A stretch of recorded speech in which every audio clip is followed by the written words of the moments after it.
ফের জঙ্গি নিশানায় দূতাবাস। আফগানিস্তানের রাজধানী কাবুলে ইরাকের দূতাবাসে আত্মঘাতী হামলা চালায় আইএস। প্রতি মাসে 4 টাকা করে বাড়বে ভর্তুকিযুক্ত রান্নার গ্যাসের দাম, ঘোষণা কেন্দ্রের।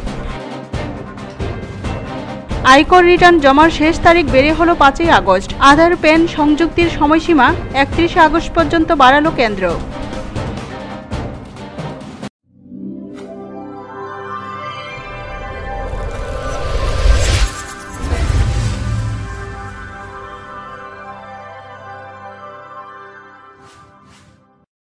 বিরতির পর স্বাগত। এখন খবর বিস্তারিত। ফের জঙ্গি নিশানায় দূতাবাস। আফগানিস্তানের রাজধানী কাবুলে ইরাকের দূতাবাসে আত্মঘাতী হামলা চালায় আইএস। ফের জঙ্গি নিশানায় দূতাবাস। আফগানিস্তানের রাজধানী কাবুলে ইরাকের দূতাবাসে আত্মঘাতী হামলা চালায় ইসলামিক স্টেট। দূতাবাসের চত্বরে বিস্ফোরণ ও গুলিবর্ষণ শুরু করে জঙ্গিরা। তবে এই হামলায় বড় কোনো ক্ষয়ক্ষতি হয়নি। এক পুলিশ কর্মী সামান্য আহত হয়েছেন। খতম হয়েছেন হামলাকারীরা। আফগানিস্তানের আভ্যন্তরীণ মন্ত্রকে উদ্ধৃত করে সংবাদ সংস্থা পিটিআই জানিয়েছে, অন্তত 4 জঙ্গি এদিন হামলা চালায়। প্রথমে এক আত্মঘাতী জঙ্গি দূতাবাসের প্রবেশদ্বারে নিজেকে উড়িয়ে দেয়। তার সঙ্গে সঙ্গেই বাকি জঙ্গিরা নিরাপত্তা বাহিনীকে লক্ষ্য করে এলোপাথারি গুলিবর্ষণ শুরু করে দেয়। চলে মুহুর্মুহুর বিস্ফোরণও। পাল্টা জবাব দেয় বাহিনীও। প্রায় ঘণ্টাখানেক ধরে দুপক্ষের গুলির লড়াইয়ের পর সব জঙ্গি খতম হয়। অন্যদিকে আহত হয়েছেন এক পুলিশ কর্মী।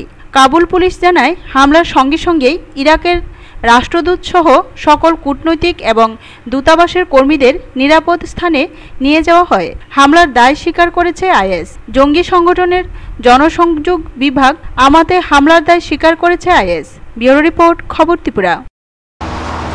প্রতি মাসে 4 টাকা করে বাড়বে ভর্তুকিযুক্ত রান্নার গ্যাসের দাম, ঘোষণা কেন্দ্রের।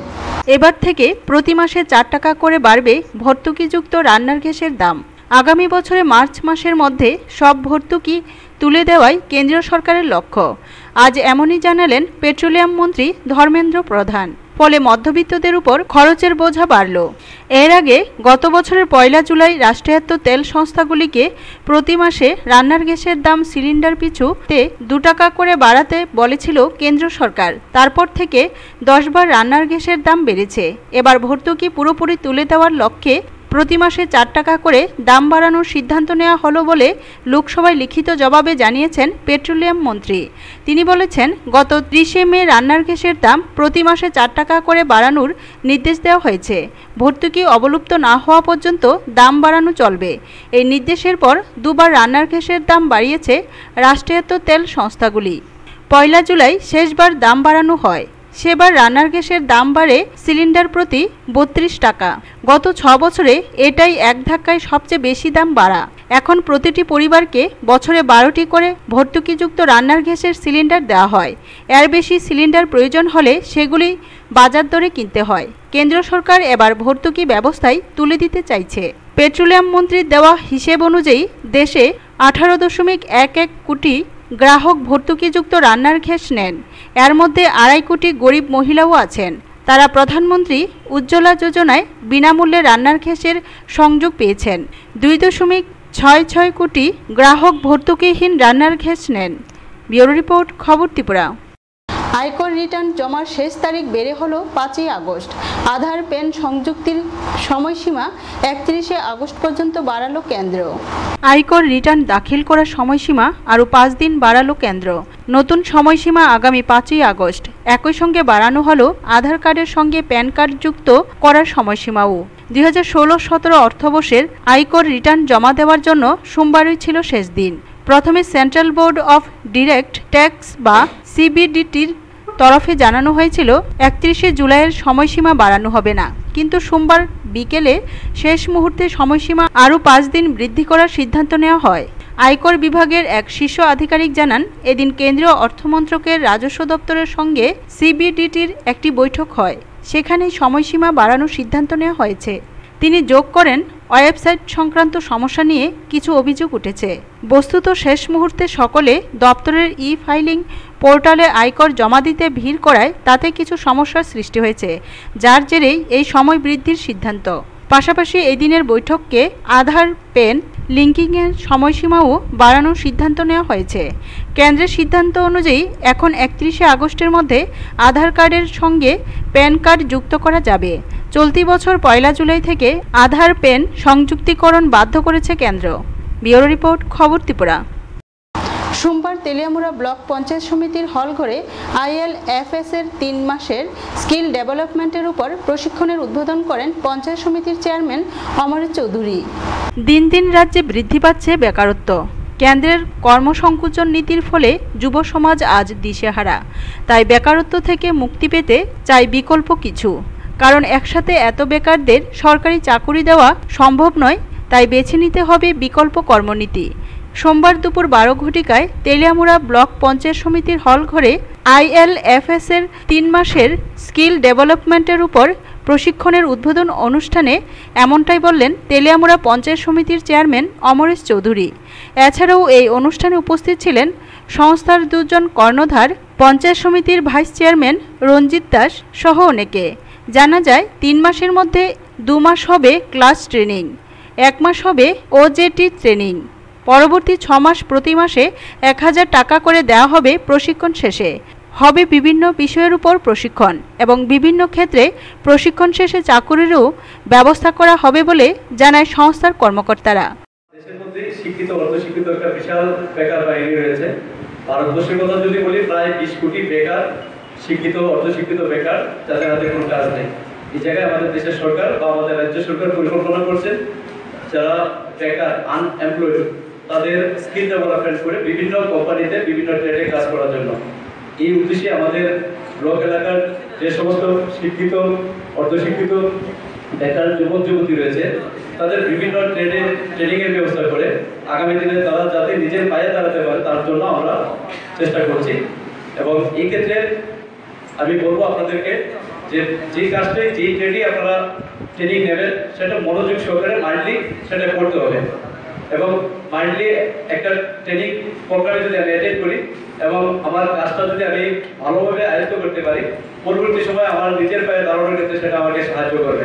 আমরা সবাই বিশ্বাস করি, এটা বাস্তব সত্য, দেশের যা অবস্থা সব বেকার যুবক যুবতীকে সরকারি চাকরিতে ইনভলভ করা সম্ভব না। আমাদের রাজ্যের ক্ষেত্রেও আমাদের রাজ্য সরকার আন্তরিকভাবে চেষ্টা করছেন বেকার যুবক যুবতীদেরকে সরকারি বিভিন্ন দপ্তরে চাকরি দেওয়ার জন্য। কিন্তু বাস্তব সত্য কথা, সবাইকে সরকারি ডিপার্টমেন্টে চাকরি দেওয়া সম্ভব না। তার মানে আমরা যারা শিক্ষিত উচ্চশিক্ষিত যারা আনএমপ্লয়েড রয়েছে, অর্থাৎ যাদের হাতে কাজ নেই, সরকারি চাকরি নেই, আমাদের বাঁচার জন্য বিকল্প ব্যবস্থা বের করে দিতে হবে আমাদের রাজ্য সরকার। ব্যুরো রিপোর্ট, খবর ত্রিপুরা। বহিরাজ্য থেকে আসা অবৈধ টুকটুক উদ্ধার করল কদমতলা থানা। চাঞ্চল্য উত্তর হুরওয়াগ এলাকায়। চীনের তৈরি টুকটুক রাজ্যে ছেয়ে গেছে। রাজ্যের একটি অবৈধ চক্র উত্তর জেলায় টুকটুক পাচারে মেতে উঠেছে। প্রতিদিন রাজ্য সরকারকে কর ফাঁকি দিয়ে শত শত টুকটুক রাজ্যে প্রবেশ করছে। অবৈধ পাচারকারীদের রমরমা ব্যবসা আবারও প্রকাশ্যে বেরিয়ে এলো।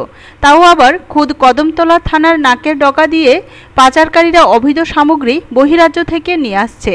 গোপন সূত্রে খবর পেয়ে কদমতলা থানার পুলিশ ধর্মনগর মহকুমার উত্তর হুরওয়া গ্রামের 6 নং ওয়ার্ডে পরেন্দ্র মালাকারের বাড়িতে হানা দিয়ে চীনের তৈরি 15টি টুকটুক উদ্ধার করতে সক্ষম হয়।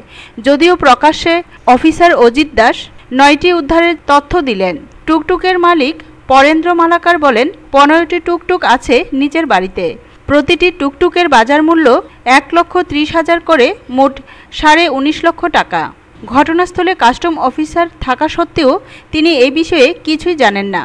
15টা গাড়ি বানাবার লেগে নতুন মাল আপনি আনছেন? সবটি আমি আনছি না, মালার রয়েছে বাড়িতে। এখন যে আপনার বাড়িতে দেখা গেল যে চকির নিচে, তারপরে আরো বিভিন্ন পিছনে রেডিও করছেন, বোধহয় 2টা বোধহয় তৈরি করছেন নতুন।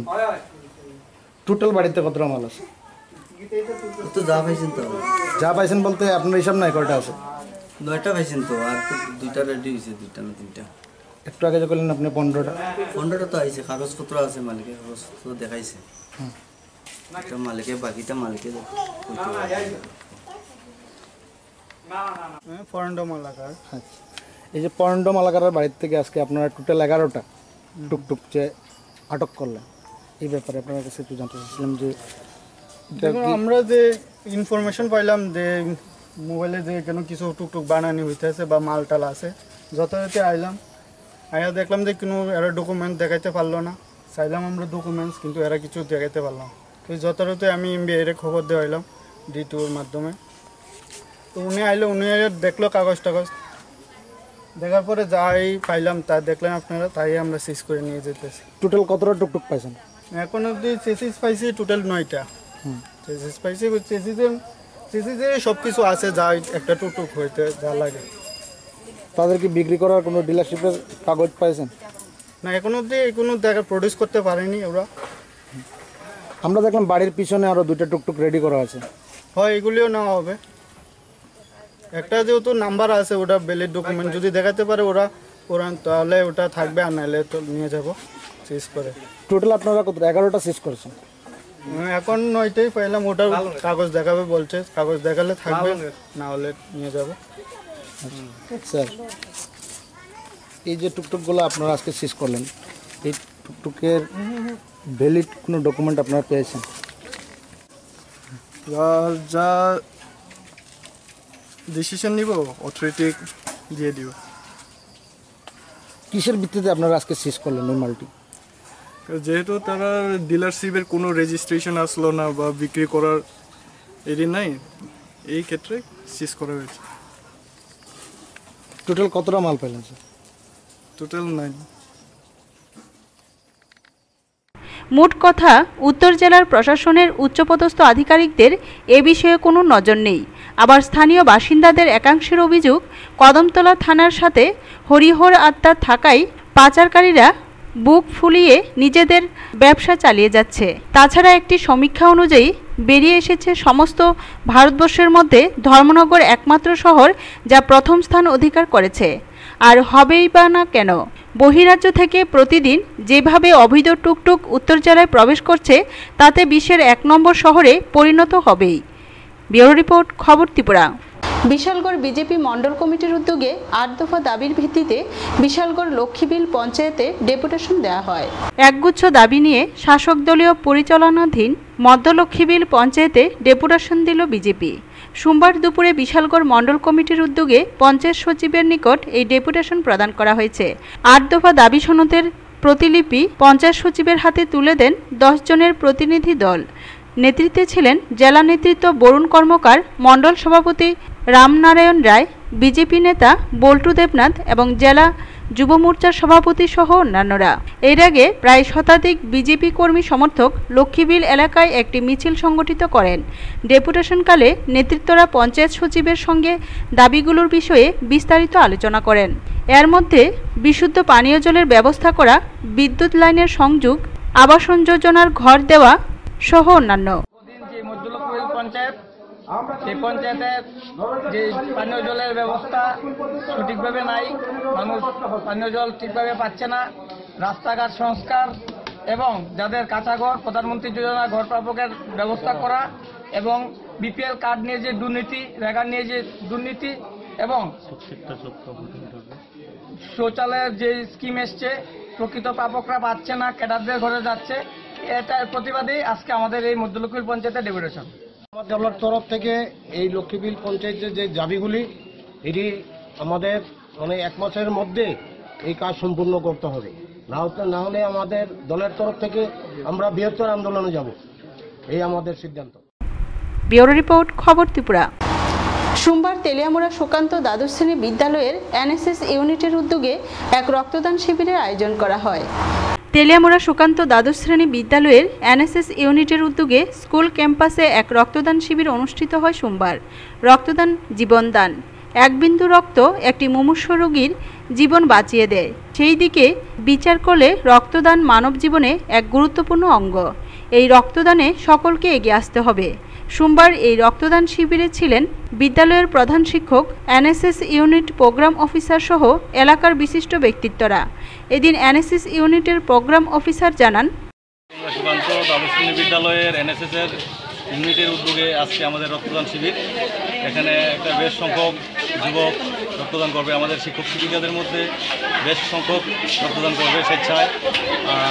আমাদের এলাকার যারা প্রাক্তন এনএসএসের ইউনিটের সদস্য ছিল ভলান্টিয়ার্স ছিল, তাদের আবেদন জানিয়েছি, ওরা আমাদের আহ্বানে সাড়া দিয়েছে, ওরাও স্বেচ্ছায় রক্তদান করবে।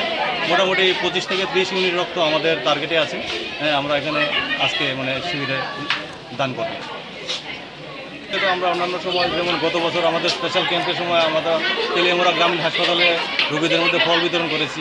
মাইগঙ্গা বাজারে আমাদের সাফাই অভিযান চলে, স্কুলের চারপাশে গ্রামাঞ্চলে আমাদের কাজকর্ম চলে। আর তো নিয়মিত কার্যক্রমের অন্তর্গত আমাদের স্কুলের মধ্যে বাগান গাছ লাগানো, যেমন গত শনিবারে আমরা বন মৎস্য উদযাপন করেছি, অনেক বৃক্ষ লাগিয়েছি, আরও কিছু রয়ে গেছে, ওয়েদারের কারণে লাগানো হয়নি, পরে লাগানো হবে। এই ধরনের অনুষ্ঠান আমাদের সারা বছরই চলে।